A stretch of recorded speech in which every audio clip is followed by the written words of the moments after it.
గురుగ్రహము 18 October నుంచి 5 December మధ్యకాలంలో కర్కాటక రాశిలోకి ప్రవేశం చేస్తున్నటువంటి కారణం చేత వృశ్చిక రాశి వారికి ఏ విధంగా ఉండబోతుంది అనే విషయం గురించి మనం తెలుసుకునే ప్రయత్నం చేద్దాం.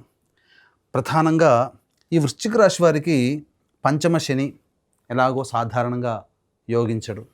అలాగే అర్ధాష్టమ రాహువు, దశమ కేతువు, ఈ రాహుకేతుల ప్రభావం కూడా ఉండడం వల్ల ఈ వృశ్చిక రాశిలో జన్మించినటువంటి వారికి ప్రయత్నాల్లో ఆటంకాలు, పలు సమస్యలు, సంతోషంగా ఉండలేకపోవడం. అలాగే గురువు 17వ తారీఖు అక్టోబర్ వరకు అష్టమ స్థాన స్థితి ప్రభావం వలన చాలా మటుకు ఆరోగ్య సమస్యలు కానీ, లేకపోతే ధనపరమైన సమస్యలు కానీ, ఇలా ఒకటా రెండా అనేక విషయాలుగా వృశ్చిక రాశి వారు సతమతమవుతూ వచ్చారు. కానీ అనుకోని వరంలా ఈ వృశ్చిక రాశిలో జన్మించినటువంటి వారికి ప్రధానంగా గురువు భాగ్యస్థానంలోకి ప్రవేశం చేయడం 18 అక్టోబర్ నుంచి 5 డిసెంబర్ మధ్యకాలంలో ఇది చాలా యోగించేటువంటి స్థితి అని చెప్పవచ్చు. ఎందుకనంటే భవిష్యత్తులో వచ్చే సంవత్సరం ఉగాది తర్వాత అందమైన జీవితాన్ని, అద్భుతమైన యోగాన్ని ఇచ్చేటువంటి గురువు కొంత తొందరగానే 18 అక్టోబర్ నుంచి 5 డిసెంబర్ మధ్య కాలంలో అలాంటి శుభ ఫలితాలు 2026లో ఎలా ఉండబోతుందో ఈ 18 అక్టోబర్ నుంచి 5 డిసెంబర్ మధ్య కాలంలో రుచి చూపించబోతున్నాడు. అంటే అద్భుతమే, గురువు చాలా యోగిస్తున్నాడు. ఎందుకనంటే ఇప్పటి వరకు ఏది కూడా ఆలోచనలకే పరిమితమైపోయి ఇంప్లిమెంటేషన్ జరగని కార్యక్రమాలన్నీ కూడా ఒక్కసారి గురువు రాగానే పనులు చకచకా మొదలు పెట్టేస్తూ ఉండడం. ఎందుకంటే అష్టమ గురువు కాస్త యోగిస్తూ ఉండడం, ఇది చాలా మార్పు మీ జీవితంలో, అంటే అనుకూలమైన సమయం మీకు ప్రారంభమైంది.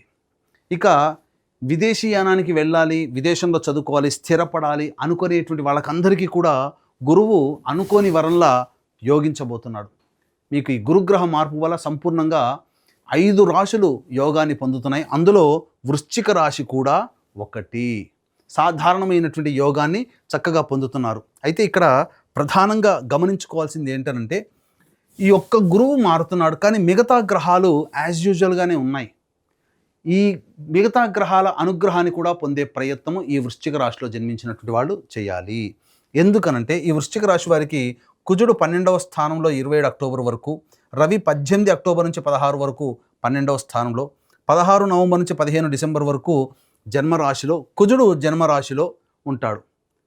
కాబట్టి ఒక్క గురువు మాత్రమే యోగిస్తున్నాడు. కాబట్టి ఈ యొక్క గురువుకి అమితమైన బలాన్ని ఇచ్చే విధంగా దేవతానుగ్రహాన్ని పొందే ప్రయత్నం ఈ వృశ్చిక రాశి వారు చేస్తే రాహువు, కేతువు, శని, రవి, కుజ గ్రహాలు ఇచ్చే దుష్ఫలితాన్ని ఈ గురువు ఒక్కడు కాపాడగలుగుతాడు.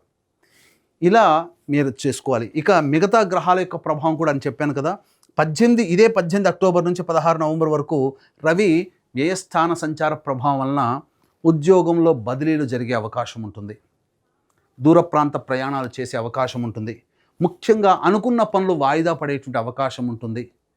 ఇక చేస్తున్నటువంటి వృత్తి ఉద్యోగాల్లో కాస్త నిరాసక్తగా సాధారణంగానే ఉంటుంది. ఎప్పుడైతే జన్మ రాశిలోకి ప్రవేశం చేస్తాడో 16 నవంబర్ నుంచి 15 డిసెంబర్ వరకు జాతకరీత్యా కాస్త వృత్తిలో, ఉద్యోగాలలో, వ్యాపారాలలో ఒత్తిడి పెరుగుతుంది. అనుకోని భయాందోళనలు ఏమీ జరగదండి, కానీ అనవసరమైనటువంటి భయాందోళనలు, ఉద్యోగం నుంచి తీసేస్తారేమో, ఇలా రకరకాలుగా వ్యాపారము కుంటుబడిపోతుందేమో, మళ్ళీ ఇంకా ఈ వ్యాపారం చేయలేనేమో, వృత్తి ఏంటి, నేను నమ్ముకున్న వృత్తి, నా కళ నాకు యోగించట్లేదు అనే ఆలోచన ఈ 16 నవంబర్ నుంచి 15 డిసెంబర్ వరకు వస్తుంది. అలాగే అర్ధాష్టమ రాహువు, దశమ కేతువు పలు నిర్ణయాలన్నీ కూడా మార్చుకోగలగడానికి అవకాశం ఉంటుంది. కానీ ఈ గురువు ఒక్కడు మారినటువంటి కారణం చేత ఆత్మవిశ్వాసంతో ముందడుగు వేస్తూ మీరు గనక ప్రయత్నం గనక చేస్తే ఈ అన్ని ఇచ్చే గ్రహాలు ఇచ్చే దుష్ఫలితాలని ఈ గురువు ఒక్కడు కాపాడగలుగుతాడు. కాబట్టి ఈ గురువుకి ప్రాణం పోసే విధంగా మీరు ప్రయత్నాలు చేయాలి. అంటే దైవానుగ్రహాన్ని పొందే ప్రయత్నం తరచుగా ఈ వృశ్చిక రాశిలో జన్మించినటువంటి వాళ్ళు చేయాలి. మొన్ననే కదండి అర్ధాష్టమ శని ప్రభావము, మళ్ళీ ఇంతలోనే గురువు అష్టమంలోకి వచ్చాడు, మారుతున్నాడు అని అనుకునేసరికి మళ్ళీ ఇబ్బందికర పరిస్థితులు అనేటువంటివి కలుగుతున్నాయి. కాబట్టి ఎలా ఈ యొక్క గురుగ్రహం యొక్క అనుగ్రహాన్ని పొందే ప్రయత్నం చేయాలి అంటే ఎప్పుడు కూడా దైవానుగ్రహాన్ని పొందే ప్రయత్నం చేస్తూ ఉండాలి. దత్తాత్రేయ ఆరాధన, గురుచరిత్ర ఆరాధన ఇవన్నీ చేస్తుండాలి. ఇట్టి దైవానుగ్రహం అందరికీ, ఈ వృశ్చిక రాశిలో జన్మించినటువంటి వారికి అందరికీ అందించాలనే సదుద్దేశంతో ఈ 18 అక్టోబర్ నుంచి 5 డిసెంబర్ మధ్యకాలంలో 3 పర్వదినాలు అనేటువంటివి ఉన్నాయి. ఆ పర్వదినాలలో సర్వదోష నివారణ పూజలు, హోమాలు మన పీఠమాధ్వర్యంలో జరపబడతాయి. అవి 5 నవంబర్ కార్తీక పౌర్ణమి సుప్రసిద్ధ కాశీ క్షేత్రంలో, అలాగే 20 నవంబర్ కార్తీక అమావాస్య ఈ శ్రీశైల క్షేత్రంలో, మహిమాన్విత శ్రీశైలం, 4 డిసెంబర్ మార్గశిర పౌర్ణమి ప్రముఖ దత్తక్షేత్రంలో సర్వదోష నివారణ పూజలు, హోమాలు జరిపించి శక్తిపాతం చేసినటువంటి మాలలు ఇవ్వడం జరుగుతుంది. ఈ సమయంలో గ్రహాలకి అనుకూలంగా దైవానుగ్రహాన్ని ఇచ్చే విధంగా ఈ పరిహారాలు అన్నమాట.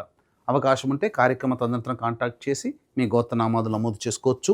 ఇక ముఖ్యంగా విద్యార్థులు కష్టపడితే కష్టే ఫలి, కష్టపడితే ఖచ్చితంగా ఈ వృశ్చిక రాశిలో జన్మించినటువంటి వారికి మిగతా ఏ గ్రహాలు అనుకూలంగా లేకపోయినా గురువు అనుకూలంగా ఉన్నటువంటి కాలం చేత కష్టపడితే ఖచ్చితమైనటువంటి ఫలితాలను ఇస్తాడు. నిరుద్యోగస్తులు బాగా ప్రయత్నం చేయాల్సిందే. వివాహం కాని అబ్బాయిలకి, అమ్మాయిలకి వివాహ సంబంధాలు కుదిరే అవకాశం ఉంటుంది. సంతానార్థులకి సంతానం కలిగే అవకాశం ఉంటుంది. విదేశీయానం, విదేశీ విద్యకు చేయాలనుకునే వాళ్ళకి తప్పకుండా మీరు విదేశీయానం చేసే అవకాశం ఉంటుంది. అన్ని విధాలుగా అనుకూలంగా ఉంటుంది అని చెప్పవచ్చు. ఇక మరీ ముఖ్యంగా తులారాశిలోకి 3 నవంబర్ నుంచి 26 నవంబర్ వరకు శని శుక్రగ్రహం యోగకారకం. అలాగే 26 నవంబర్ తర్వాత ఈ శుక్రగ్రహము వృశ్చిక రాశిలోకి సంచారం చేస్తుండడం. కాబట్టి ఏతావాత గురువు, శని, శుక్రుడు ఈ 3 గ్రహాలు మీకు సంపూర్ణంగా యోగించేటువంటి పరిస్థితి ఉంది. కాబట్టి పట్టువదలని విక్రమార్కుడిలాగా ఖచ్చితంగా ఈ సమయంలో మీరు ప్రయత్నం చేయండి. ఇంతకుముందు ఉన్నటువంటి రోజులు వేరు, ఈ రోజులు వేరు. ఈ సమయంలోనైనా మీరు అనుకున్నటువంటి పనులని కార్యాచరణలోకి తీసుకుని వస్తే తప్పకుండా మీరు విజయాన్ని చవిచూస్తారు అని చెప్పడంలో ఏమాత్రం సందేహం లేదు. ఇప్పుడు చెప్పినటువంటి వాటికంటే కూడా ఇంకా విభిన్నంగా మీ యొక్క జీవితంలో సమస్యలు ఎదురవుతున్నాయనంటే తప్పకుండా మీ యొక్క జన్మజాతకంలో నడుస్తున్నటువంటి గ్రహ దశాంతర్దశల యొక్క ప్రభావం. కావున దగ్గరలోని మంచి ఉపాసనా పరులైనటువంటి పండితుల్ని సంప్రదించి వారి సలహాలు, సూచనలు పాటించినట్లయితే మరింత మెరుగైనటువంటి జీవితాన్ని పొందుతారని తెలియజేస్తూ సర్వం శ్రీ ఉమామహేశ్వర పర బ్రహ్మార్పణమస్తు.